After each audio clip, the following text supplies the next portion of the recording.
पटना के हॉस्टल की इंक्वायरी की मांग करता हूं।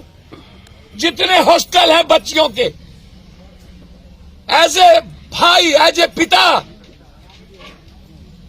सुरक्षित नहीं है पटना का गर्ल्स हॉस्टल, जो किसी निजी हाथों में चला रहा है।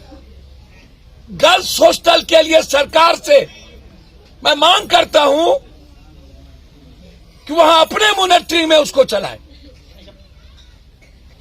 अभी मैंने एसपी साहब से बातचीत की कि हमको एसपीडी ट्रायल चाहिए। 3 महीने के अंदर बलात्कारियों को फांसी की सजा होनी चाहिए।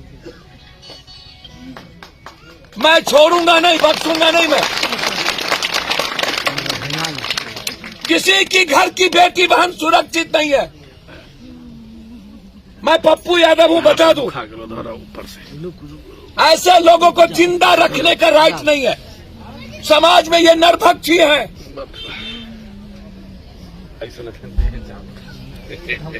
ऐसे लोग बच जाएंगे तो फिर मेरी कोई बहन बेटी नहीं बचेगी।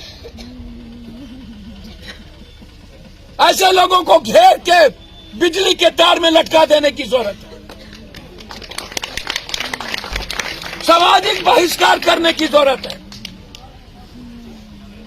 हम डीआईजी से लेकर मुख्यमंत्री तक को पत्र लिखेंगे, जरूरत होगी तो मिलेंगे।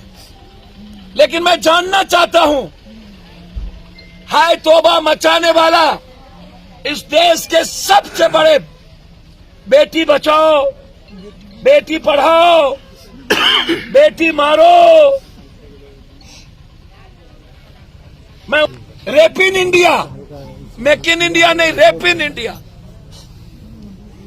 बेटी छिपाओ, बलात्कारियों से बचाओ, ये चल रहा है नारा। देश बदल रहा है। बेटियों के साथ रोज बलात्कार हो रहे हैं, रेप हो रहे हैं। रोज ब्रेक हो रही है बहन और बेटी।